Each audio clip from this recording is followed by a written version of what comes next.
Today's kind of a special episode. I'm doing At the Gates of Loyang, as requested by Brian, a guy that I game with here locally in Phoenix. He really wanted me to show this game. It is the third in a trilogy of games by E. Rosenberg. I'm sure I butchered the name, I'm sorry, but there's a trilogy of games that either BGG or the designer coined called the Harvest Trilogy by this designer. The first is Agricola, and the second is La Harve, and the third is At the Gates of Loyang, where all three of them use a harvest mechanic as kind of one of the main driving forces for the game. The Gates of Loyang is a literal harvest mechanic, and I love it. It's a great game. It's for 1 to 4 people. It plays in about an hour and a half to 2 hours. Its sweet spot is 2 or 3, but you can play it solitaire, and you can kind of play in quasi-teams with 4. In the game, you are a farmer who needs to grow vegetables to sell them to a village. The main goal of the game is to gain money from selling those vegetables to move up this path of prosperity, which is your own personal VP track. And after a total of 8 rounds, whoever's furthest along on this track wins the game. You accomplish that goal by, like what I said, you earn money by growing vegetables and selling the vegetables to customers. You've got regular customers that you need to keep satisfying every turn, but they keep paying you. And you've got kind of one-off customers that you can pay once and they pay you when they disappear. You need to kind of balance those 2 types of customers to win the game, essentially. The game comes with really awesome wooden vegetables, vegemeeples, if you want to call them that. And the money is the old Chinese currency. That's the little stone circle with a hole in the middle that you can kind of tie in a string around your neck. And that actually shows up in the game. I'll show you at the table, but the component quality is really cool. Overall, it is a very excellent game. The only downside is the cost. When I picked it up a couple years ago, when it first came out, it was $75, which is a steep price for what you get in the box, component-wise. But I think the cost is justified because the game is so good. I really do enjoy it. My wife really enjoys it. It's a great 2-player game. All right, so that's enough of me talking. I'm just going to show you the game, show you how to kind of set it up and play a sample turnout, and give you some basic strategies on how to play it.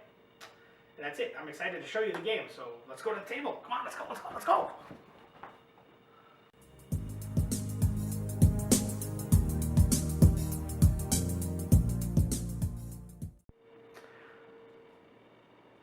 Okay, here we are at the table. I'm going to go right into the gameplay and get everything set up and all that stuff. This is kind of what you get to start with at the beginning of the game. There is not a lot. It's kind of minimalist, which is cool. But you do get a super huge amount of veggie meeples, which is really, really cool. I bet the major cost of the game came from making all of these like pumpkin things and stuff. You got your really cool money, you got your start player marker, and some other tokens that I'll get to. But for the most part, that's what you get. This is your initial setup. You've got your little victory point track marker guy who goes on step 1 of this path of prosperity, which is your victory point track. This is what's called your home field. It's the only field you start the game with. Every field in the upper right-hand corner will tell you what kind of vegetable can be planted in it. Generally, the bigger the field, the fewer options you have. So, at the start of the game, you have your home field, and you'll have these additional home fields that will come out once per turn. But in initial game setup, you'll create 2 rows of 3, 4, 5, and 6 field each. And just to compare, so you can see, the 6 field can only hold those 3 vegetable types, but the 3 field can hold all the different vegetable types. So it is kind of important that you do the setup in this fashion in the beginning. You'll take your one row of 3, 4, 5, and 6, shuffle them up, put them face down, take your second row and do the same thing. You will draw one of these and add it to your little tableau of farms each turn. So you will end up getting one of each of the 4 types up front, and then you'll get another 4 near the end of the game. So you can kind of strategize a bit. It's a little random, but you can guarantee by the 4th round you'll see one of each type of field. So this just kind of goes up there, and you get all the players get $5 to start the game. Then you go round robin and purchase one vegetable from your market to place in your initial field up here, your home field. So before I go into too much detail on that, I'll go into what you get for your little player board. This is what it looks like. The reverse side is for colorblind folk, but other than that, there's no difference. So you can use either side, it doesn't matter. This is your victory point track. That's how you'll track your victory point throughout the game. There's spaces for the 4 different types of cards that you'll draw during the game, because the rest of the game deals with cards. And up here is your market. At the beginning of the game, you'll fill all of the market up, except for these 2 lighter color squares. Everything else gets filled. When you purchase something from the market, it costs that much. If you sell something back to the market, which will require an empty space for you to put the vegetable on, you'll earn that much money back. So it is very expensive, as you can see. You'll buy a turnip or a radish for 5, but you can only sell it back for 1. So selling back to the market is usually not the optimal move unless it's played in your grand strategy, or you've got some helper cards that will make it more beneficial to you. But for the most part, that is what you're dealing with your player board. So going around the table, everyone will spend their initial money. So I goofed up. You get $10, not 5. This represents $5. So going around the table, you'll spend some of your initial cash to purchase a vegetable and plant a field. When you plant a field, you'll take 1 vegetable, and as long as you're satisfying the requirements of what the field can hold, you just place that 1 vegetable on the field, and it replicates itself and completely fills the field up from the supply. So since that initial field can only hold those 3 types of vegetables, 1 at a time folks will pick. So I'll just pick pumpkin because pumpkins are cool. And I'll go ahead and plant that up there. Pumpkins cost $4, so I would spend $4 from the shop. And then I would take and completely plant this field full of pumpkins, in 1 pumpkin per square. This home field becomes your kind of end game counter, because every turn you're going to basically harvest 1 of these pumpkins from your home turf. So you can only harvest 9 times, and on that final turn when you harvest the 9th pumpkin, that signals the end of the game for everybody. So there are 9 rounds to the game. So after initial setup, you will begin the game. When you begin the game, the first phase you have is the harvest phase. Everybody takes this at the same time. You'll take the top card off of your draw stack and add it to your fields. Then you will harvest 1 vegetable from all of the fields that you have and add it to your little card over here where you store your vegetables for the turn. It doesn't matter how many fields you have, you'll harvest 1 vegetable from every field you've got. If that exhausts a field, like you've taken all of the vegetables off of this card, for instance, then it just leaves the game and it is gone. There are cards in the game that are also fields. These will actually get added back into the deck at the start of the next turn, which I'll get into, but basically you just throw these into a discard pile if you harvest off of a card that you've purchased and placed during the game. that didn't come from this pile. And you could easily tell that because these are greenbacks and then these are orange or brown. That's all you do for your harvest phase. You draw your next card, harvest all your vegetables. So, before I go into the card selection phase, let me explain what the cards do. So there are 5 different types of cards in the game. I will go over each of them briefly so you kind of understand what the cards do, and then I'll explain how you select them and then use them during your turn. The 2 cards that you should be that you'll be dealing mostly with are customers. You have regular customers and you have casual customers. Casual customers will hang out at your stall turn after turn after turn. They will not penalize you at all. And as soon as you get those 3 vegetables that you've harvested and they're kind of waiting up here ready to go, or some are up here and you can purchase some, any way that you can satisfy this customer's needs for these 3 vegetables, you will get that much money and the card goes away. They're a one and done, and they will sit here. That's the little icon for the casual customer. But they'll just sit there and wait patiently for you to deliver vegetables to them. There's a plus and minus alongside the number. If you have, this is important, more regular customers than you do casual customers, then you get a 2 coin bonus. If you have the same number, it's the straight 10, or however much that card is worth. And if you have more casual customers than you do regular customers, then you take a 2 coin penalty when you pay this card off. The game kind of rewards you satisfying regular customer needs over casual customers because these guys don't give you any penalties.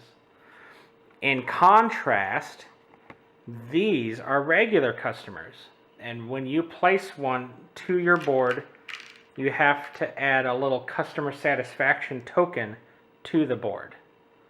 At that point, as soon as you add the card, this customer wants to be served every turn. This particular customer requires 2 radishes for the next 4 turns. The first turn that you cannot satisfy his needs, he becomes angry. Any other turn where you cannot satisfy his needs, you have to pay him $2 no matter what. It is a forced penalty. If you do not have $2, you have to take a loan in order to pay the $2 back to him. Loans in this game are very bad. For every loan that you take, you'll earn $5 up front, but at the end of the game, you can't pay it back through money. You pay it back by moving 1 step down the victory point track, which is brutal in this game. So don't let that happen. Make sure that you satisfy your customers. The upside to regular customers is, say you've got radish fields up here, and these radish fields have been completely filled up and you're harvesting 2 radishes a turn. Well, then you'll have no problem satisfying this guy, or with I don't know if those radishes are turnips. I keep confusing the two because I'm not a vegetable guy. Sorry, your red wooden thingies. You can satisfy once per turn, no matter how many of these you have in your little stockpile up there. You can satisfy him once. If you do, you get that level of coin, then that, then that, then that. When the card is filled, then he leaves. And that's pretty much it for regular customers. The benefit is you can set up your field ahead of time, and he will eventually give you about twice or more the payout of a casual customer. So they're good guys to have if you can set up your fields to satisfy them. The next card to talk about would be a market stall. These market stalls simply are, they will accept any type of vegetable and then give you this type of vegetable. So if you select this card and add it to your tableau, your little player board, you'll then immediately stock the card up, like so. And then as an action that's available for your turn, you can take any vegetable that you've got in your little harvested pile, place it there, and basically trade out and get that instead. So this could become very important for satisfying what casual guys want down here, or you can take this and plant it on a field that you've got available, assuming that it matches the requirements, of course. So that would not be legal. You'd have to place it on a card like this. That's a lima bean card. But you get the point. That's what market stalls do. They open up the diversity to either get your selection planted or go down here to satisfy a casual customer. They open up your game a lot, so they're very important. If the market stall guy has 2 bulls, then he or she will require 2 vegetables, and they can be of the same or different types. It doesn't matter. There are some market stalls that only require 1 bull each, so there are some that are better than others. The last type of card that you'll pick are these helpers. Helpers are one and dones. They'll kind of sit here and wait patiently for you to use them, and once you use them, they go into the discard pile. This guy is the shopper. He lets you buy a vegetable from the supply, not your shop, and it costs 2 less.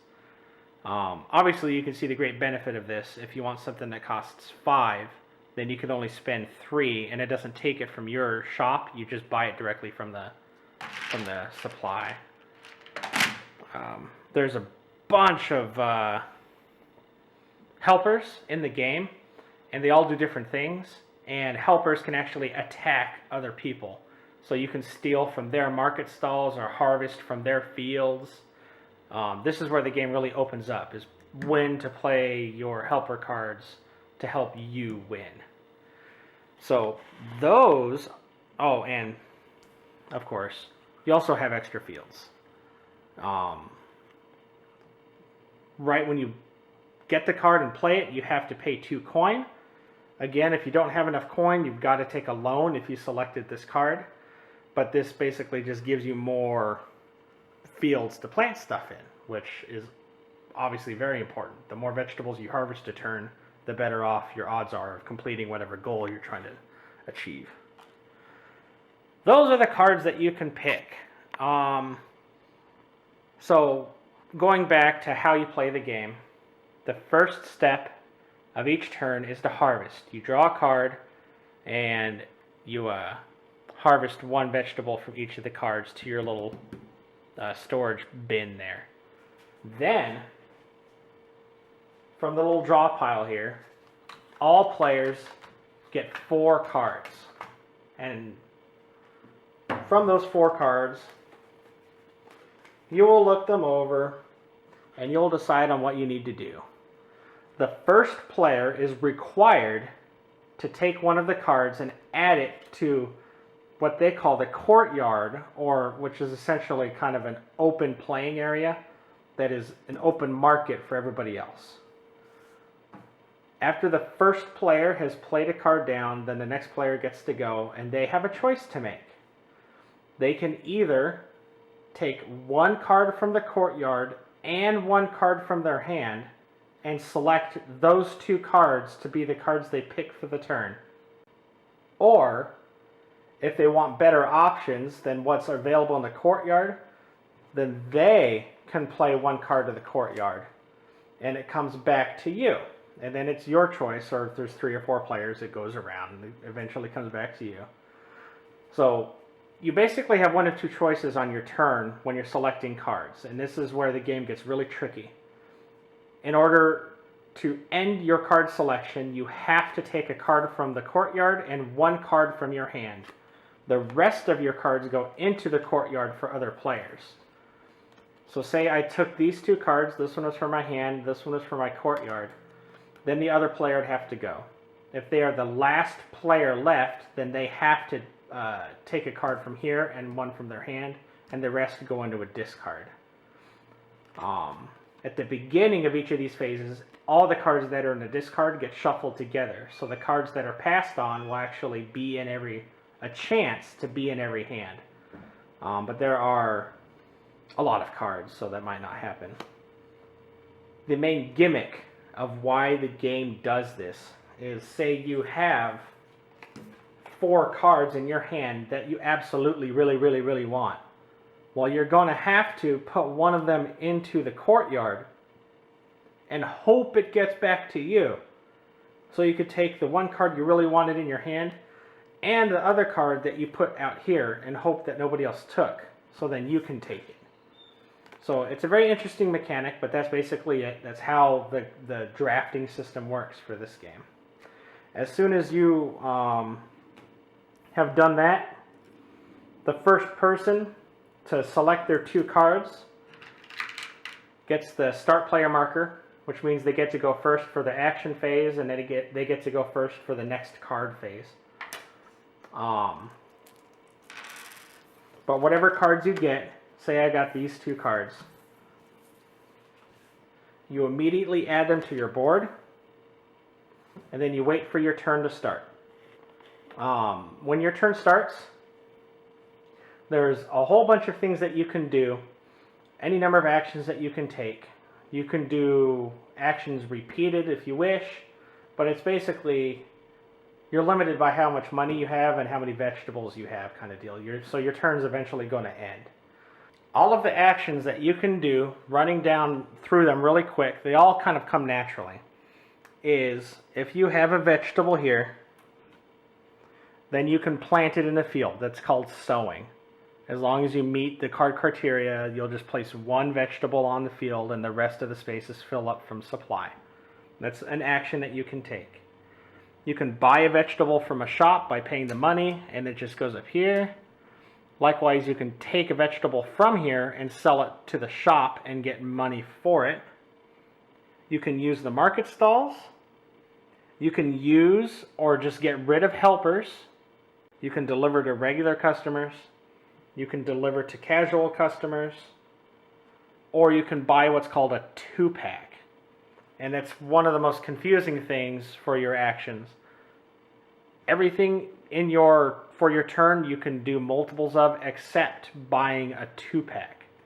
A 2-pack will cost whatever is greater, the number of market stalls you have or the number of helpers you have.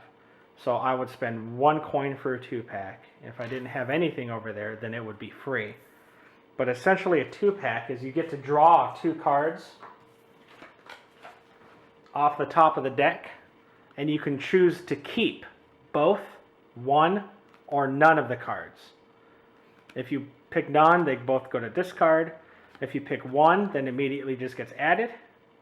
If you want to keep both, you have to pick 1 to use first and place the second one underneath it, like that. That's how a 2-pack works. It's actually pretty simple. Then when you use up the market stall, all of the vegetables have been removed and you've traded all 3 of these bowls, then this card goes away. Then this card will immediately enter play like you played it from your hand. It's pretty much that simple for a 2-pack. So that's all you do for your turn.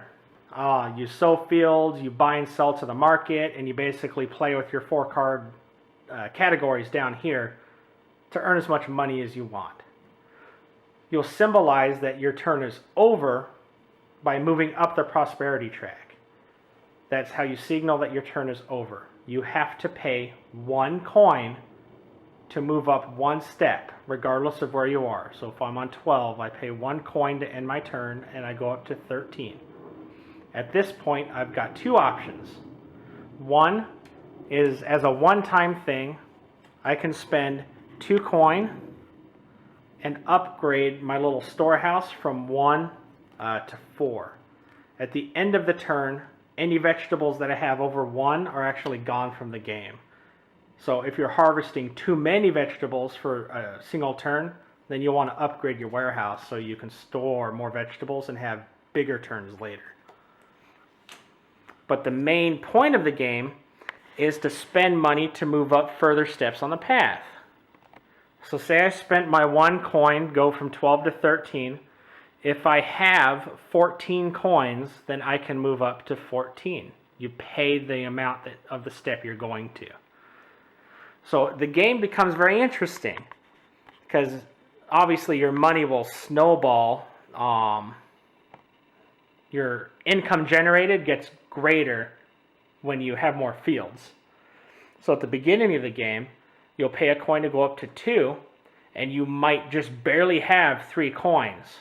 So you might want to move up to 3 early, because that, in essence, is the exact same thing as moving from 15 to 16. But you did it at the beginning of the game instead of the end. So you only spent $3 to get that victory point instead of 15. So that is the key mechanic of the game, is when to keep money to buy vegetables and stuff in a later turn, or to spend it to strike an early lead on the victory point track. You are forced to spend a coin to move up 1 to end your turn, though. So if you don't have any money when your turn is over, you have to take a loan. You'll get the money up front, and then you'll have the 1 coin to spend to go up. But that loan card costs you a step on the path at the end of the game. So once again, stay away from loans because they're bad. That is it for Loyang. So to recap, I know I'm redundant, but at the start of the turn, you'll flip over one of these. You'll harvest 1 vegetable from all the fields you've got. Any fields that go dry are removed from the game. If they're fields that you've purchased, they go back to discard.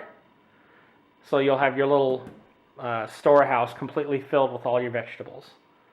The second phase is whoever has the start player marker will draw their 4 cards, look at them, place 1 into the courtyard, and then play will go clockwise, where the players will either add 1 card to the courtyard or take 1 card from the courtyard and 1 from their hand, thus ending their card drafting. All of the remaining cards go into the courtyard. Then those 2 cards are the cards that they add to their little play area. That goes around until everybody's done, and then starting with the start player and going clockwise, or in 3 or 4 player rules. 3 player rules are a bit different. In 4 player rules, you actually do teams, but just look in the book for that. I'm not going to explain it. But for the third phase of each round, you perform your action stuff. So you'll convert your vegetables into fields, or satisfy customers, or do whatever, just in an effort to get as much money as you can. So at the end of your turn, you can move up further on your little path to victory. The game ends after all 9 of these vegetables have been drawn from the home field, meaning that there have been 9 turns. There is no end game condition or end game victory points or anything like that. It's basically whoever's the highest on the path. If there is a tie, then it goes to whoever has the most money if they're both on the same step and they've got leftover money. And that's it. So that's at the Gates of Loyang. I love it. It's a great resource generation, resource management game. And in of itself, you're planting vegetables so you kind of know your future yield of what you're going to get for future turns. So you can set up your regular customers and have 2 or 3 customers that you're satisfying every turn, and you've just got oodles of cash coming in. That alone would be cool enough, but then the game goes and adds the helper cards. And the helper cards break game rules. So they let you double harvest, or harvest somebody else's harvest, or deliver to a customer twice in the same turn. Just all sorts of stuff that just really open up the game to lots of avenues of how to approach it. I've seen games where folks just completely ignore casuals, or folks completely ignore regulars, and they're in the running. It's really tight, the scoring to the end of the game. So, general strategies. The more expensive the vegetable, then the bigger the payoff, because the available fields are smaller and smaller. So the lovely leek, the most expensive vegetable in the game, I love, but man, you got to have only a 3 space field can plant leeks, and regular customers require 4 payments of vegetables across 4 turns. So when you get a leak regular customer, whew, it's hard. But the payout is great. They'll pay upwards of like $30 just from that one customer. So you really have to balance your pros and cons. And while this is going on, your opponents might actually have helper cards to attack you. So your grand strategy might be foiled because somebody attacked you with a helper card. So that's why the card draft phase is so important, because you can see what helpers opponents have from previous turns. So if you're anticipating an attack, then you can try to end your card draft first, so you go first and get your stuff out of the way. That way his helpers can't screw up your plans. Oh, there's so much that you can do. Very great game. Yes, the price is a little high, but I truly enjoy it. It does fantastic with 2 players. That's my ideal setting for it, is just to play it with 2 players. The 4-player game is a bit wonky because you play in 2-player teams that go at the same time, but there still seems to be a lot of downtime when you're playing with 4. But that's it. I hope you enjoyed me rambling on about vegetables and stuff. That's it. So thanks, Brian, the Frominator, for telling me to do this. I'll bring it to a game night soon so we can play it and you can destroy me in farming pumpkins. That's it. So subscribe, follow, yell at me for rules that I missed in BGG, because that will help me make sure that I do better in future videos, because I'm trying to up my game and deliver an enjoyable experience, but folks know how to play a game, so when they go to a friend's house and they have the game, they know a little bit about it, and they're like, alright, let's go to it. No rules explanations needed, because I listened to Kohatsu. That's right, BRBDC. Have fun gaming.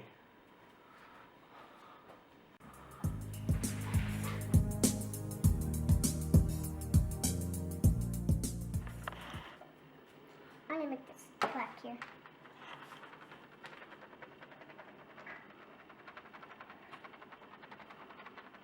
Let's go to the refrigerator.